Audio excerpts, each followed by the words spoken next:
سنیوں کا تارا ایک مدرسہ ہمارا ایک مدرسہ ہمارا۔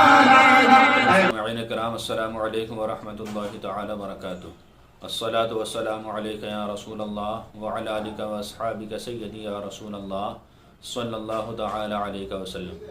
سائل نے سوال کیا ہے کہ حضرت جمعہ کے روز جو سنتیں پڑھی جاتی ہیں ان میں جمعہ کا وقت کہا جائے گا یا ظہر کا وقت کہا جائے گا، ان کی نیت کس طرح کی جائے گی؟ دیکھیے حضرات، جمعہ کے روز کل ملا کر 14 رکعت نماز پڑھی جاتی ہے۔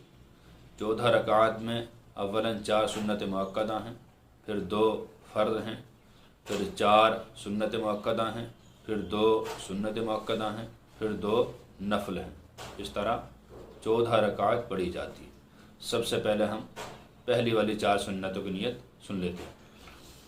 نیت کی میں نے 4 رکعت نماز سنت رسول اللہ کی، واسطے اللہ تعالیٰ کے، منہ میرا کعبہ شریف کی طرف، وقت جمعہ کا، اللہ اکبر، اس طرح سے نیت کی جائے گی۔ پھر خاص جمعہ کے فرض جو امام صاحب پڑھاتے ہیں، نیت کی میں نے 2 رکعت نماز جمعہ، واسطے اللہ تعالیٰ کے، منہ میرا کعبہ شریف کی طرف، وقت جمعہ کا، اللہ اکبر۔ اس طریقے سے پھر 4 سنتیں، پھر 2 سنتوں کی، پھر 2 نفل کی نیت اسی طریقے سے کی جائے گی۔ جہاں جمعہ نہیں ہوتا جیسے دیہات وغیرہ میں، وہاں یہ سنتیں ظہر کی رہیں گی، اس طرح نیت کی جائے گی۔ نیت کی میں نے 4 رکعت نماز سنت رسول اللہ کی، واسطے اللہ تعالیٰ کے، منہ میرا کعبہ شریف کی طرف، وقت ظہر کا، اللہ اکبر۔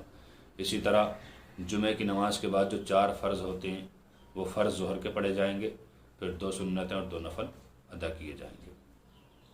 تو اس بات کا خاص خیال رکھیں، جہاں جمعہ پڑھنا صحیح ہے شہر وغیرہ میں، قصبے میں، وہاں تو یہ سب جمعہ کے وقت کے نام سے موسوم ہوں گی، اور جہاں جمعہ نہیں ہے وہاں ظہر کی نماز ہی پڑھی جائے گی۔